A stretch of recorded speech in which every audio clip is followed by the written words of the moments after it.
निगलमला दया क्षमा शांती दासी तुझ्या सेवेला आता स्वामी सुखे निद्रा करा अवधूता बाबा करा साईनाथा चिन्मय हे सुखधाम जाऊन कवडा एकांता लक्षण वरी घेऊन नाजुक दृश्याला बाबा नाजुक दृश्याला निरंजने सद्गुरु स्वामी निजविल शेजेला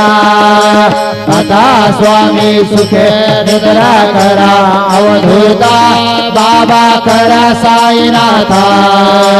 चिन्मय हे सुखधाम जाऊन कवडा एकांता साईनाथ महाराज की जय श्री गुरुदेव दत्त।